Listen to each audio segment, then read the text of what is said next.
Assalamualaikum warahmatullahi wabarakatuh. Halo Sobat Medan, selamat datang kami ucapkan dalam podcast Medan untuk semua. Tentunya bersama saya host Anggita Siregar. Sobat Medan, sistem penerimaan murid baru adalah momen penting dalam kalender pendidikan setiap tahunnya.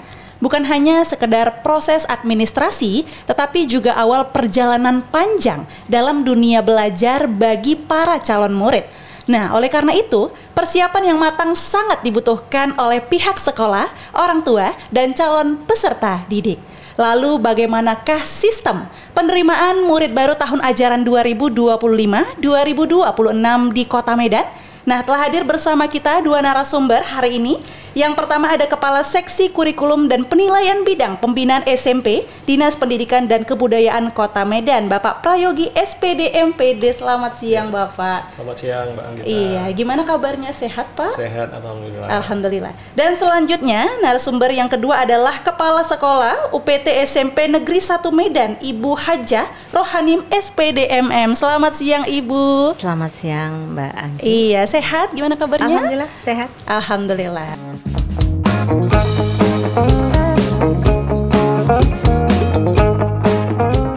Nah, untuk pertanyaan yang pertama saya ingin bertanya dulu nih sama narasumber yang pertama kita, yaitu Kepala Seksi Kurikulum dan Penilaian Bidang Pembinaan SMP, Bapak Prayogi.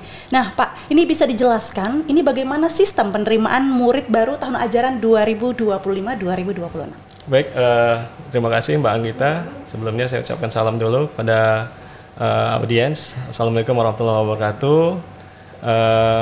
Jadi terkait dengan SPMB ya. Jadi SPMB ini Mbak Anggita mungkin sedikit menjelaskan ya. Ini bukan seperti SPMB yang dulu-dulu kita kenal ya. Kalau lekat itu kan sistem penerimaan mahasiswa baru begitu ya. Tapi SPMB kali ini adalah sistem penerimaan murid baru, yang mana ini merupakan bagian dari penjebaran daripada Permendikdasmen nomor 3 tahun 2025 yang baru diterbitkan di bulan Maret yang lalu, menggantikan Permendikbudristek nomor 1 tahun 2021 yang mengatur terkait dengan PPDB.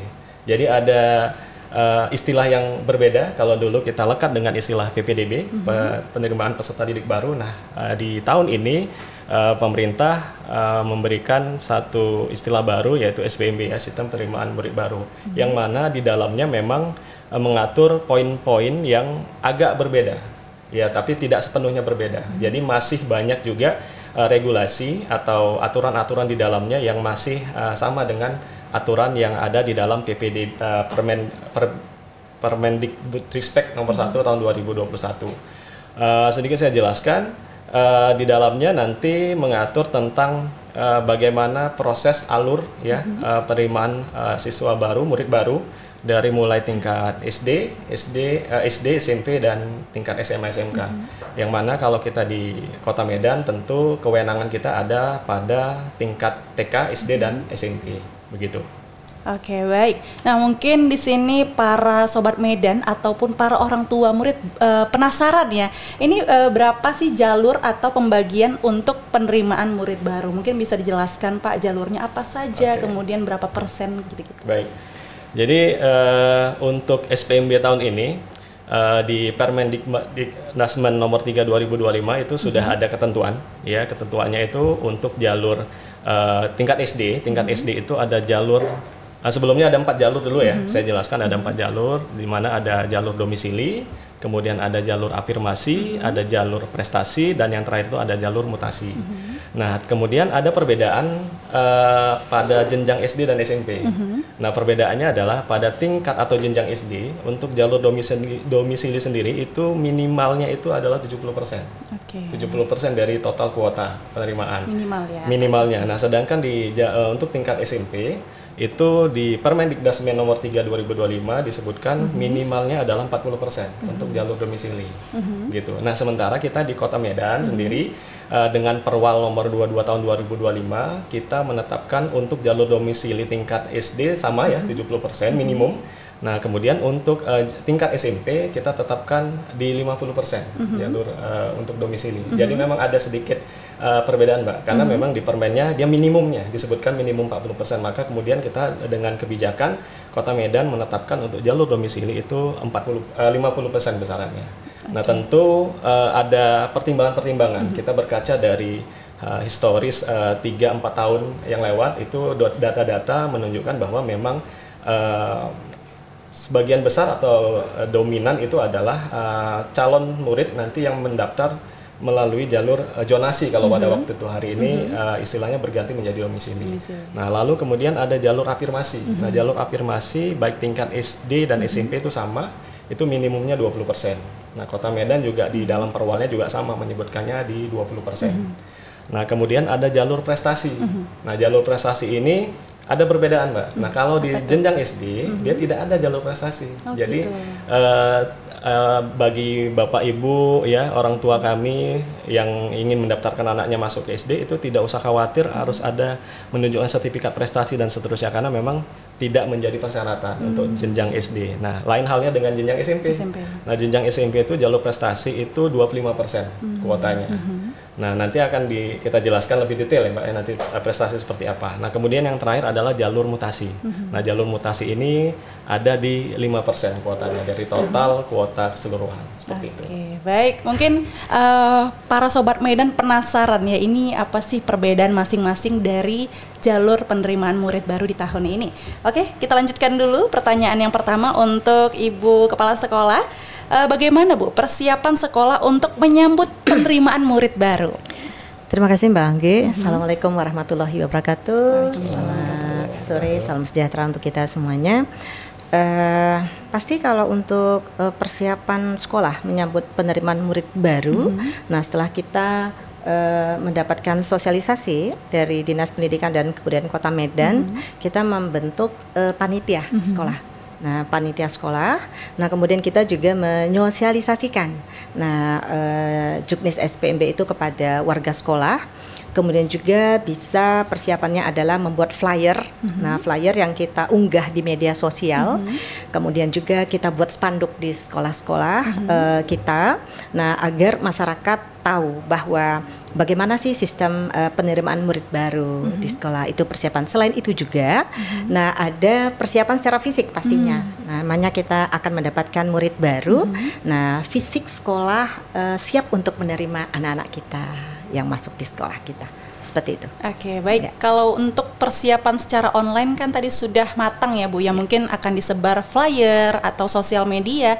Nah ini kalau dari melihat persyaratannya apa saja, itu bisa nggak menghubungi helpdesk atau apa yang tertera gitu Bu?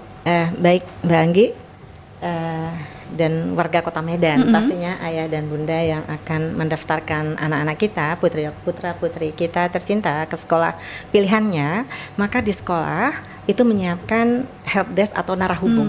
Nah, jadi apabila orang tua menghadapi kendala, nah maka helpdesk atau narahubung bisa membantu untuk menjelaskan bagaimana proses atau alur yang harus diikuti oleh orang tua calon murid baru. Kita sudah mempersiapkan, Mbak. Baik, luar biasa sekali ya. Jadi tidak khawatir lagi gitu ya para orang tua dari Sobat Medan untuk bisa melihat persyaratan pendaftarannya melalui offline ataupun online. Nah, mungkin banyak nih Sobat Medan yang penasaran, ini sebenarnya berapa sih Pak banyak kuota penerimaan baru tahun 2025 tingkat SD dan juga tingkat SMP? Ya. Baik, bicara tentang kuota, tentu ini penting juga ya dapat diketahui oleh masyarakat Kota Medan, karena memang tentu untuk mau masuk ke sekolah-sekolah pilihan ya ini menjadi pertimbangan betul ya. Selain daripada dia tinggalnya di mana begitu kan, tapi juga berapa banyak kuota yang kemudian diterima di satu sekolah itu menentukan, karena peluangnya itu akan lebih besar ketika misalkan kita memilih sekolah yang punya kuota kursi yang lebih besar daripada sekolah yang lain kan begitu. Nah, jadi untuk Kota Medan sendiri untuk tingkat SD ini memang kita di Medan, Mbak, ada 381 sekolah negeri ya, SD negeri nih ya. Nah, karena memang kita di pemerintah daerah ini tentu yang punya kewajiban adalah di sekolah negeri dulu kan gitu. Nah, itu ada 53.700 kursi untuk total penerimaan di tahun 2025-2026 ini. Jadi sebenarnya dengan jumlah tersebut sebenarnya warga Kota Medan tidak perlu khawatir sebenarnya untuk bisa menyekolahkan anaknya ke sekolah negeri untuk di tingkat SD.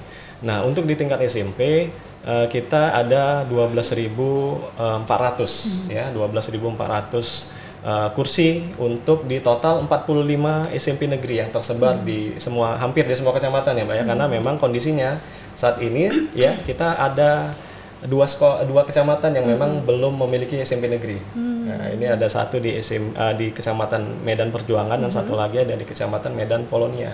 Jadi memang sampai dengan hari ini itu belum memiliki SMP negeri. Tapi ini menjadi PR besar bagi pemerintah Kota Medan, tentunya kami Dinas Pendidikan dan Kebudayaan Kota Medan. Ini ke depan, apalagi dengan sekarang kita ada yang namanya program regrouping SD negeri kita. Jadi ada beberapa sekolah SD negeri kita yang ada di satu lokasi yang sama. Kemudian kita kaji, kemudian nanti akan di regrouping. Jadi ada 3-4 sekolah dijadikan satu Mbak, satu sekolah. Ya. Nah nanti ada gedung yang memang masih bisa kita manfaatkan untuk kita jadikan menjadi sekolah baru khususnya untuk SMP negeri. Nah ini sudah menjadi kajian di setahun sebelumnya, dan insya Allah mudah-mudahan di tahun ini nanti akan launching untuk regroupingnya, dan insya Allah nanti salah satunya adalah di SMP negeri yang ada di Kecamatan Medan Perjuangan ini nanti tahun depan mudah-mudahan sudah bisa hadir begitu. Iya, amin ya. Ini kayaknya sangat ditunggu-tunggu sama para orang tua, apalagi terkhusus tinggal di Medan Perjuangan ya Pak ya. Akan ditunggu ini bagaimana sistem regrouping. Iya. Nah, apakah ada kuota Pak untuk siswa berprestasi dan siswa kurang mampu? Baik, seperti yang tadi saya jelaskan Mbak di awal kan, bahwa memang ada 4 jalur ya, dari domisili, kemudian ada afirmasi, kemudian ada prestasi dan juga ada mutasi. Nah, terkait dengan jalur prestasi, tadi saya sebutkan sudah ada 25%. Ini untuk jenjang SMP ya Mbak, sekali lagi. Nah, kenapa? Karena jenjang SD itu tidak ada ya. Jadi ini sebagai informasi juga kepada warga Kota Medan bahwa untuk SD itu tidak ada yang namanya jalur prestasi.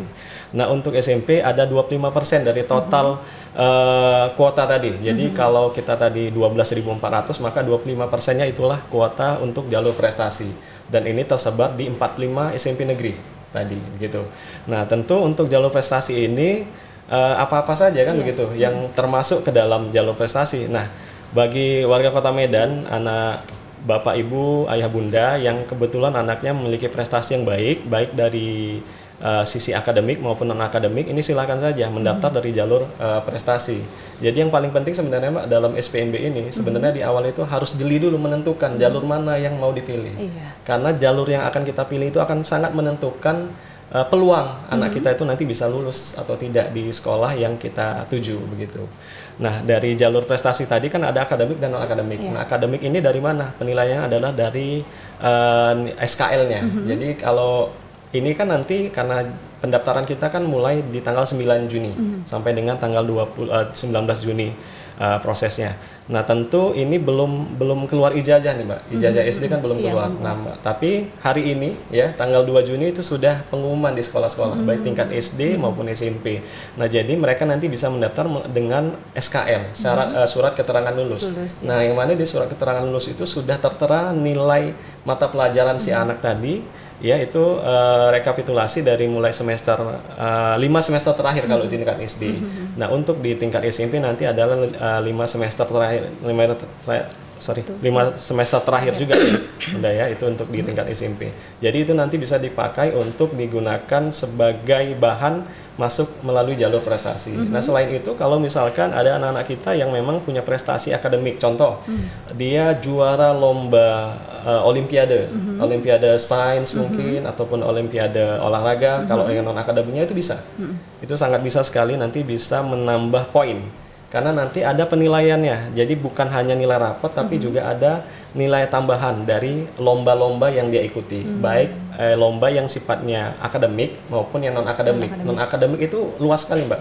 Ada olahraga, ada seni, ada keterampilan dan seterusnya. Itu semuanya bisa menjadi penyumbang poin tambahan agar dia bisa memperbesar peluangnya untuk bisa masuk ke dalam sekolah SMP yang dituju gitu.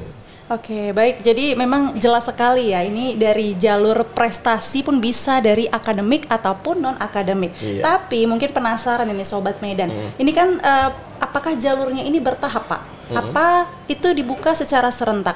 Boleh dijelaskan? Baik, iya. Ini juga informasi kepada warga Kota Medan bahwa kita mulai nanti SPMB untuk Kota Medan baik tingkat SD maupun SMP itu dimulai dari tanggal 9 Juni ini ya. Catat tanggalnya ya Bapak Ibu sekalian ya, tanggal 9 Juni sampai dengan tanggal 19 Juni. Nah, itu nanti ada 2 tahapan, Mbak. Ada 2 tahapan. Tahap 1 itu untuk jalur afirmasi dan jalur mutasi.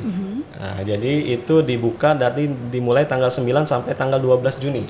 Jadi 4 hari, gunakan waktu 4 hari ini semaksimal mungkin Bapak Ibu sekalian. Nah, kemudian di tahap yang kedua, ini jalur domisili dan jalur prestasi.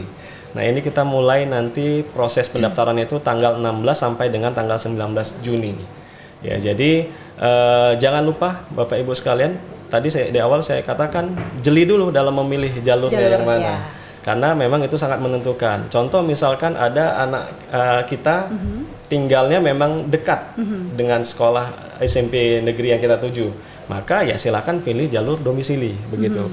Nah kan, kalau misalkan kira-kira rumah saya ini agak jauh nih kayaknya nih, mungkin radiusnya di atas 1 kilo nih, tapi kepengen masuk di sekolah SMP tersebut favorit, gitu kan, favorit. Tapi untuk sekarang kan sudah tidak ada sebenarnya favorit-favoritan ya. Ini juga saya sampaikan bahwa kita sekarang khususnya Kota Medan kita revitalisasi ya, bantuan sarana prasarana itu semuanya tidak ada dibeda-bedakan. Jadi dari mulai SMP 1 sampai dengan SMP 45 kita berikan kualitas material yang sama persis ya. Bantuannya apa di SMP 1 maka itu juga yang kita berikan di SMP 45 sana. Baik, luar biasa sekali ya.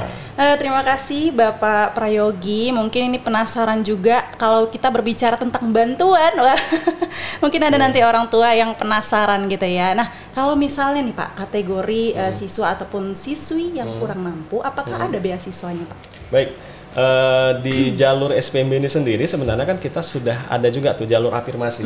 Nah mungkin tadi saya kelupaan menjelaskan ya, jalur afirmasi ini diperuntukkan bagi anak-anak kita, orang tuanya kondisi ekonominya itu kurang mampu atau kurang beruntung. Nah ini bisa masuk melalui jalur afirmasi.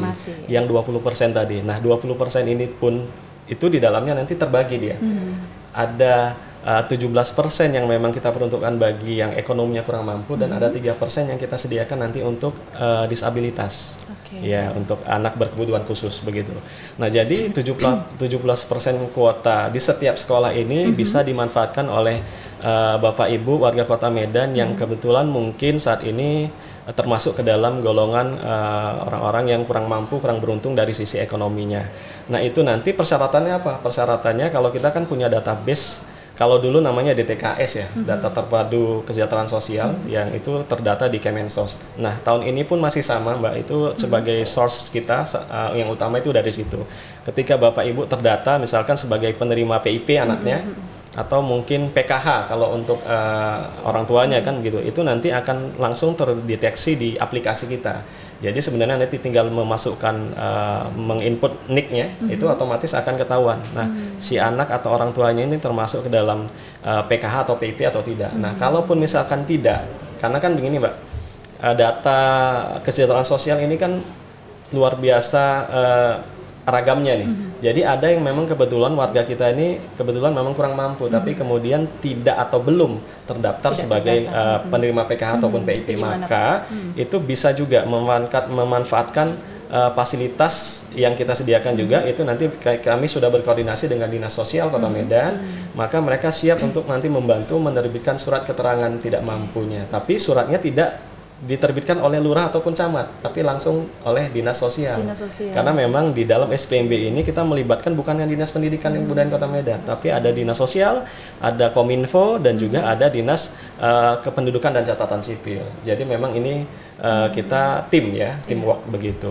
Jadi untuk Bapak Ibu yang mungkin ya kondisinya hari ini dia tidak sebagai peserta PKH atau tidak PIP, tapi memang berasal dari keluarga yang tidak mampu, maka tidak usah khawatir, nanti silakan urus surat keterangan itu ke Dinas Sosial. Ya tentunya ada surat keterangan yang dibawa dari lurah ataupun kecamatan, kan begitu. Karena yang memang tahu kondisi persisnya warganya adalah Pak Lurahnya ataupun Pak Camatnya, begitu. Baik, untuk informasinya mungkin bisa dilihat dari mana Pak? Sosial media kah? Oke, kalau untuk informasi tentu seperti tadi Bu Kepsek tadi sudah sampaikan bahwa memang selain di media sosialnya Dinas Pendidikan Kebudayaan Kota Medan, kita juga sudah share begitu.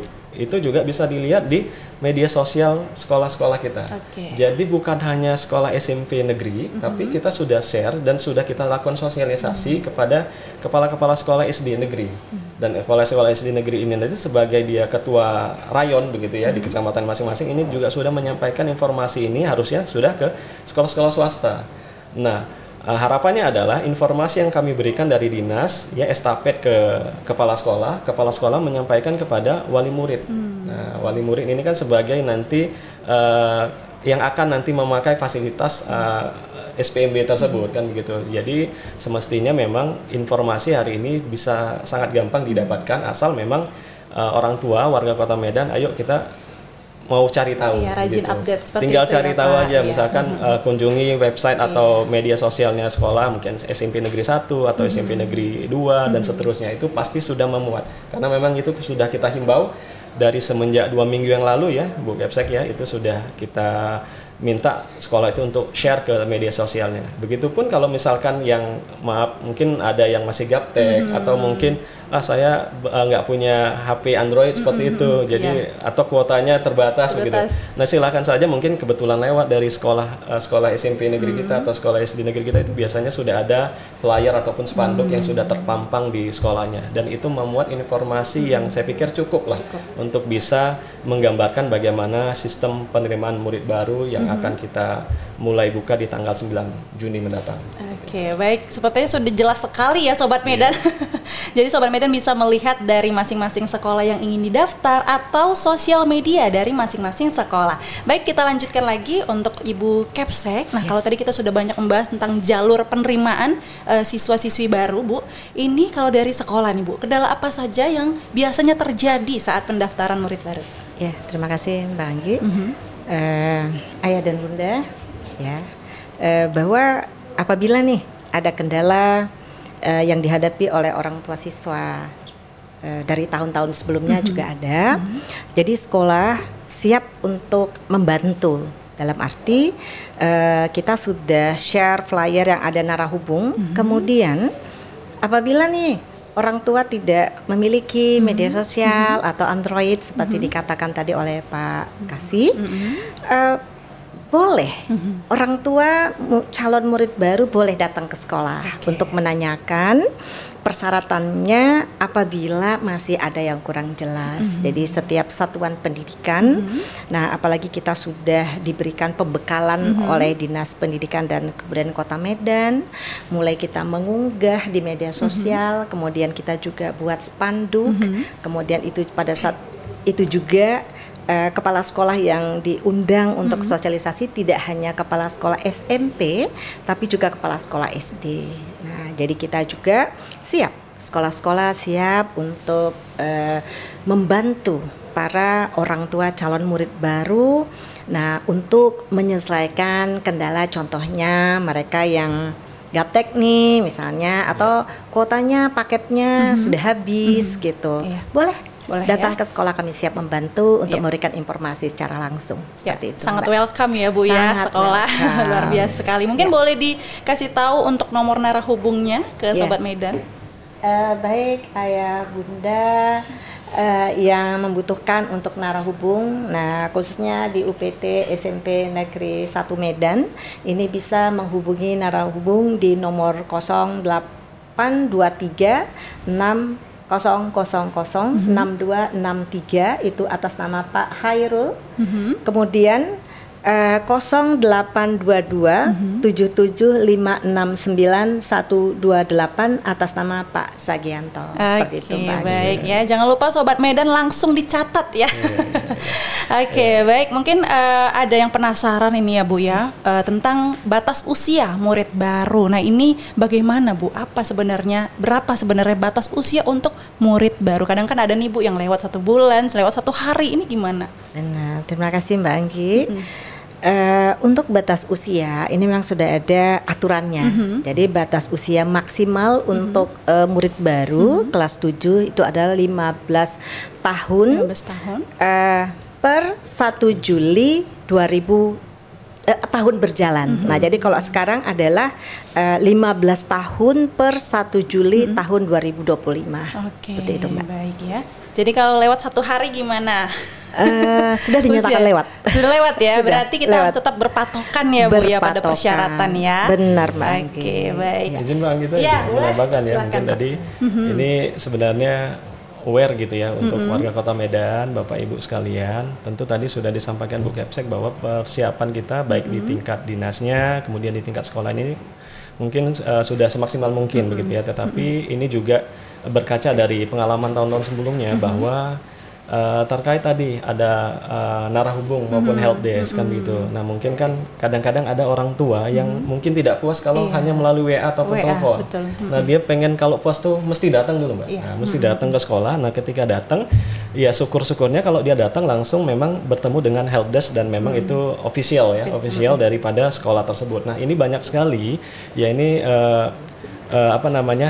kita kasih peringatan gitu kepada Bapak Ibu sekalian, jangan sekali-sekali ini nanti terjebak dengan oknum-oknum yang mencoba memanfaatkan situasi, karena memang banyak sekali Mbak ya. Banyak Dia sekali misalkan karena ya kadang-kadang nih ya orang tua kan ketika misalnya sudah dibuka nih, tetangganya sudah daftar kan gitu, kawan-kawannya sudah daftar, nah mereka dia sibuk nih, tapi dia di sisi lain dia gaptek begitu, atau dia kurang informasi, kudet lah kayak gitu kan. Nah kemudian karena memang pengennya cepet, pengennya yang penting ini bisa daftar sesegera mungkin, maka dia manfaatkan situasi, dia mencari orang yang bisa membantu. Nah ternyata dia dapati adalah oknum yang ya. kemudian oke, boleh Bu atau Pak saya daftarkan dengan HP saya misalkan. Nanti kan di situ ada meminta alamat email dan seterusnya. Nah, permasalahannya adalah ketika diminta alamat email dan nomor kontak. Nah, ini bukan alamat email atau kontak yang si yang bersangkutan, tetapi yang si calo tadi nih, si oknum tadi nih. Ya kan dengan harapan dia nanti setelah selesai dia daftarkan, buktinya di screenshotnya kepada Bapak Ibu yang meminta tadi ya, dia meminta bayaran dengan nominal tertentu. Nah ini hati-hati Bapak Ibu sekalian ya, karena Bapak Ibu bukan hanya rugi materi, tapi juga nanti rugi dari sisi apa? Informasi lanjutan. Karena begini Mbak, karena kan kita semuanya serba online ya untuk tingkat SMP. Kalau tingkat SD masih offline, masih harus datang ke sekolah masing-masing. Jadi tidak ada melalui sistem aplikasi begitu. Nah, untuk yang tingkat SMP ini memang kita sudah dari tahun 2022 Mbak, Kota Medan sudah melaksanakan secara online. Nah, berkaca dari tahun ke tahun ini selalu ada pengaduan yang seperti itu. Jadi banyak yang datang kemudian ke sekolah, bahkan ke dinas, Mbak. Bahkan ke dinas. Dia datang dengan menyatakan bahwa saya sudah mendaftar, saya rumahnya dekat, radiusnya nggak sampai setengah kilo. Tapi kenapa anak saya nggak lulus? Nah, ternyata setelah kita telusuri, kan gitu historisnya kan ketahuan karena aplikasi. Nah, ternyata ada berkas-berkas pada saat proses pendaftaran itu uploadnya belum selesai, atau penguploadan berkasnya itu tidak jelas. Sehingga kemudian ada notif yang akan dikirimkan ke alamat email pendaftaran atau nomor kontaknya. Nah, sementara ternyata setelah ditelusuri si orang tua tadi ternyata menggunakan jasa calo. Yang mana dia tidak tahu alamat email yang digunakan, alamat email bukan alamat emailnya langsung, dan nomor kontaknya pun bukan.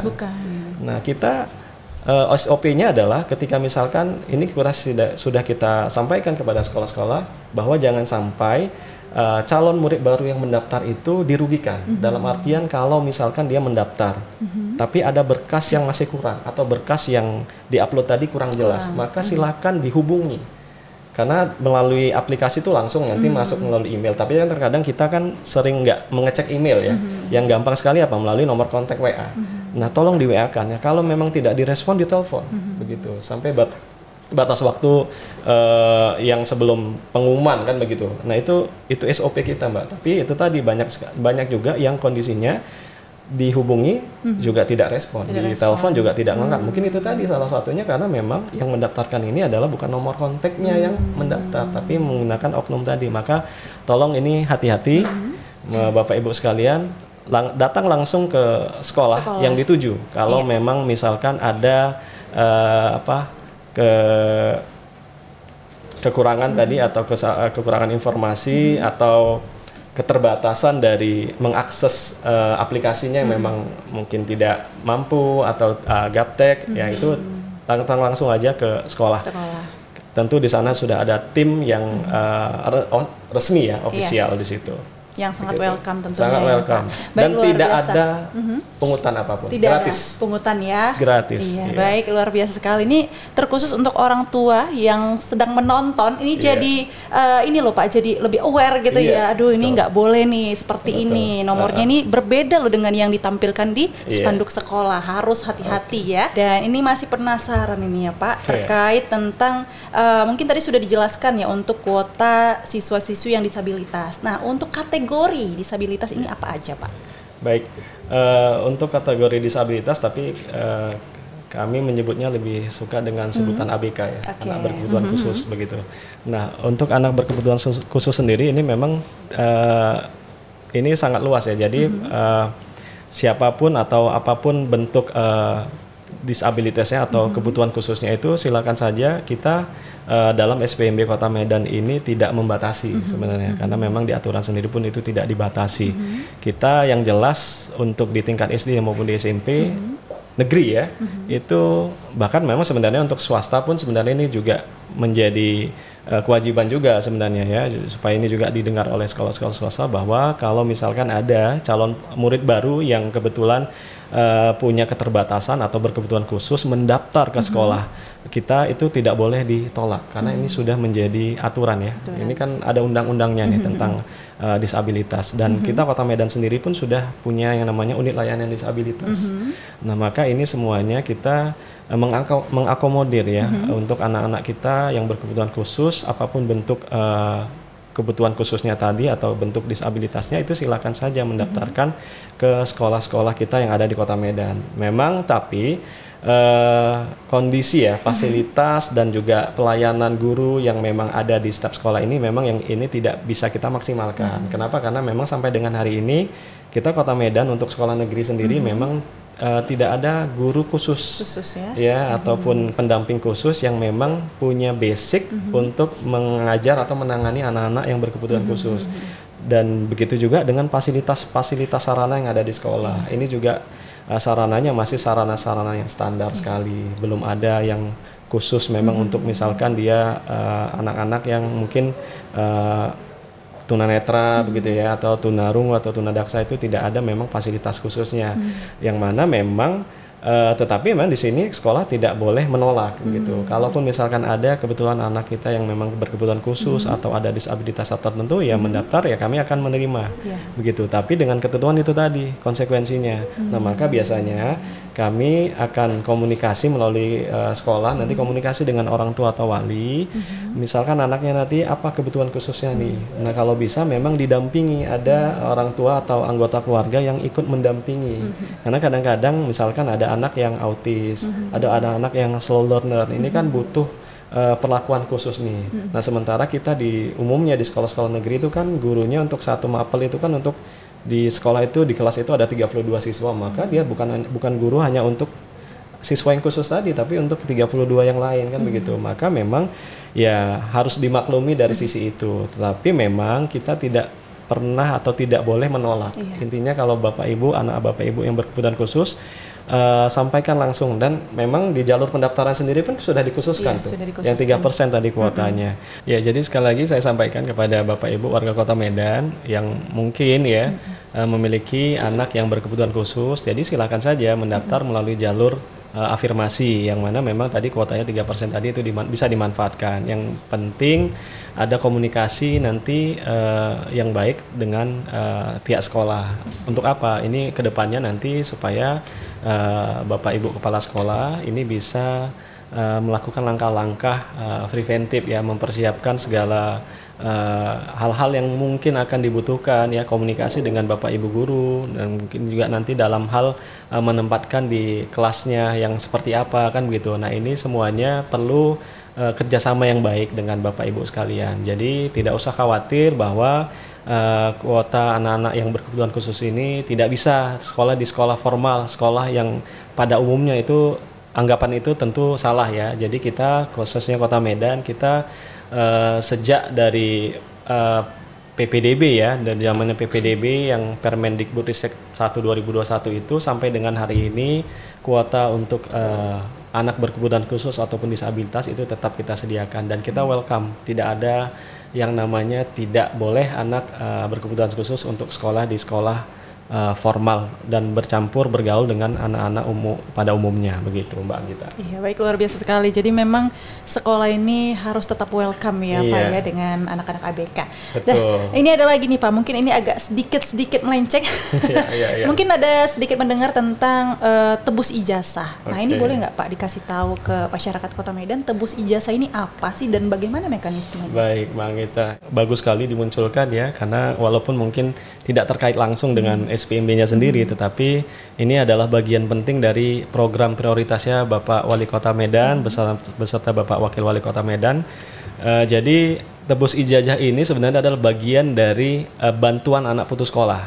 Ya, jadi bagian kecil daripada bantuan anak putus sekolah yang mana memang program ini kebetulan ada di Dinas Pendidikan Kabupaten Kota Medan anggarannya. Jadi, nah ini nanti diperuntukkan bagi siapa? Untuk yang tebus ijazah ini adalah bagi anak-anak warga Kota Medan yang mungkin ya, yang setelah lulus SD ataupun mungkin yang setelah lulus SMP, ya. Ini khususnya mungkin yang bersekolah di sekolah swasta.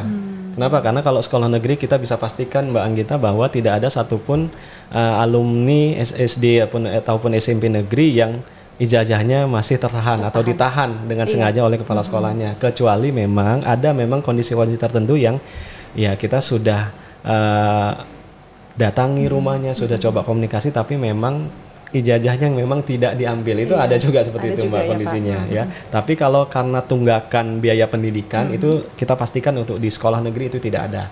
Nah, ini banyak sekali kondisi ini terjadi di sekolah-sekolah swasta yang mana kita juga tahu Mbak Anggita bahwa ini menjadi isu nasional nih. Ya kan, seperti kemarin ya beritanya viral di Jawa Barat ya kan, kemudian ada di Jawa Tengah dan di beberapa daerah di Indonesia itu memang menjadi isu nasional. Nah, untuk itu Kota Medan sendiri ini punya program bantuan anak putus sekolah yang di sini ada tebus ijazah itu tadi. Jadi kita peruntukkan bagi siswa-siswa tamatan SD maupun SMP yang kebetulan tidak bisa mengambil ijazahnya atau ijazahnya masih tertahan di sekolah-sekolahnya yang lama. Karena apa? Karena adanya tunggakan biaya pendidikan. Nah, ini nanti bisa kita lakukan pendataan. Nah, sebenarnya ini dalam proses pendataan kita nih. Jadi Dinas Pendidikan Kabupaten Kota Medan timnya di bidang SD maupun di bidang SMP itu sudah melakukan pendataan. Ini memang fokus kita, prioritas kita ada di daerah Medan Utara. Bukan berarti di Medan yang lain tidak, tapi memang prioritas khususnya ada di sana. Dan memang kondisi-kondisi ini data di lapangan sampai dengan hari ini memang itu banyak sekali. Banyak sekali yang memang baik yang tamatan SD maupun yang tamatan SMP yang ijazahnya itu masih tertahan di sekolah. Ya, ini variasi, nominalnya itu bervariasi, ada yang masih di kisaran ratusan ribu, bahkan ada yang sampai di jutaan. Itu memang variasinya. Dan tergantung kan sekolahnya beda, mungkin uang biaya pendidikannya juga berbeda. Tetapi ini akan menjadi concern kita Dinas Pendidikan Kabupaten Kota Medan, seperti halnya juga memang ini sudah menjadi bagian dari program prioritasnya Pak Wali dan Pak Wakil, maka kita siap untuk nanti melakukan program ini ya. Tentu nanti akan ada petunjuk teknis lebih detail. Ini nanti akan dibatasi yang seperti apa. Tentu kalau misalkan tidak bisa di tahun anggaran ini keseluruhannya bisa ditebus, maka nanti kita akan alokasikan lagi di tahun yang akan datang. Tapi yang jelas ini sebagai bentuk nyata peduli bahwa Pemko Medan hadir, bahwa memang Medan untuk semua itu juga bisa ditercermin dalam pendidikan itu memang haruslah untuk semuanya. Jadi bukan hanya yang mampu saja, tapi bagi yang kurang mampu ini juga bisa merasakan pendidikan kita ini di Kota Medan untuk Medan yang lebih maju. Gitu, Pak. Oke, luar biasa sekali Pak Kasih. Mungkin yang terakhir ini untuk Ibu Kepsek. Nah, apa nih Bu pesan untuk para orang tua atau calon murid baru yang akan mendaftar? Ya, baik Mbak Anggi, terima kasih. Bagi orang tua calon murid baru kita, pastinya yang pertama harus mendapatkan informasi yang jelas di mana sekolah yang akan dituju. Kemudian yang kedua, kepada orang tua siswa, ayah bunda calon murid baru nih, jangan mudah tergiur dengan harapan-harapan yang diberikan bahwa anak-anak kita itu bisa untuk masuk ke sekolah yang diinginkan, sementara jarak tempuhnya adalah jauh gitu. Nah, kemudian apabila ada kendala silakan menghubungi narahubung. Nah, tidak menghubungi ke pihak-pihak yang lain. Benar. Jadi kalau selain narahubung itu, maka kita di sekolah tidak bisa bertanggung jawab apabila ada informasi yang tidak sesuai gitu. Jadi apabila ada yang kurang jelas, kemudian pesan juga untuk orang tua apabila mendaftar mereka harus memang menggunakan email yang untuk bisa dihubungi. Nah, email yang bisa dihubungi karena salah satu kendalanya adalah bahwa ketika ada persyaratan yang tidak bisa dipenuhi karena penguploadannya kurang jelas dan lain sebagainya, pasti narahubung akan menghubungi kembali ke nomor kontak, kemudian informasi ke email daripada orang tua atau calon murid baru kita gitu. Jadi pesannya adalah ayah bunda bijak dalam memilih jalur, kemudian hubungilah narahubung di sekolah atau di satuan pendidikannya masing-masing yang tertera di flyer yang sudah disiapkan di media sosial maupun di spanduk di satuan pendidikan, seperti itu, Mbak. Baik, luar biasa sekali Ibu Kepala Sekolah SMP Negeri 1 Medan. Dan terakhir juga ini dari Bapak Kasih, apa nih harapan pemerintah Kota Medan ataupun pesan-pesan untuk calon murid baru? Ya, baik. Tentu tidak bosan-bosan ya kami menghimbau, mengedukasi kepada Bapak Ibu, para orang tua ataupun wali calon murid baru bahwa hari ini pendidikan ini adalah pendidikan yang berkualitas untuk semua. Jadi jangan mau lagi terdoktrin atau termindset bahwa kalau misalkan masuk ke SMP negeri maka haruslah ke SMP negeri 1, SMP negeri 2, SMP negeri 3, 7 dan yang selama ini dianggap sebagai sekolah-sekolah favorit. Kenapa? Karena memang hari ini semuanya itu sama. Semuanya sama, tidak ada perbedaan. Ya mungkin bedanya hanya lokasi. Maksudnya jangan dipaksakan ketika domisilinya tinggalnya di daerah Medan Amplas harus memaksakan diri ke sekolah di SMP negeri 1 yang ada di Kecamatan Medan Selayang, kan begitu. Ini kan memang secara domisili sudah bukan areanya, kan begitu. Nah, kemudian juga itu tadi sudah disampaikan oleh Bu Kepsek bahwa jangan terlalu gampang untuk meminta bantuan kepada orang-orang yang tidak kita kenal. Nah, bisa saja dia memanfaatkan situasi ini untuk keuntungan pribadinya. Maka kalau memang ragu silakan datang ke Dinas Pendidikan boleh.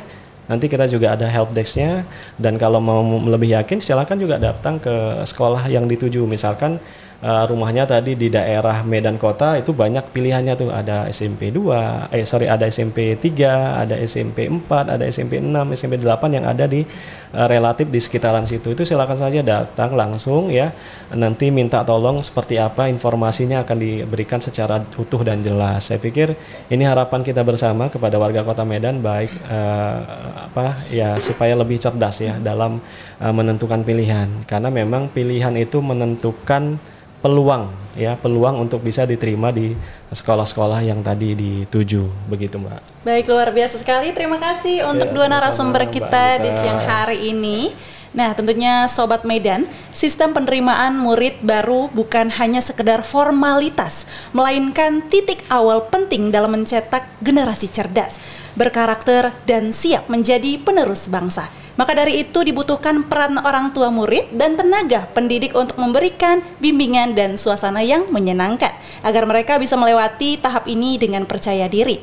Mari kita sukseskan sistem penerimaan murid baru tahun ajaran 2025-2026 dengan semangat baru. Kalau begitu saya MC Anggita Siregar pamit. Terima kasih dan wassalamualaikum warahmatullahi wabarakatuh. Medan untuk semua, semua untuk Medan.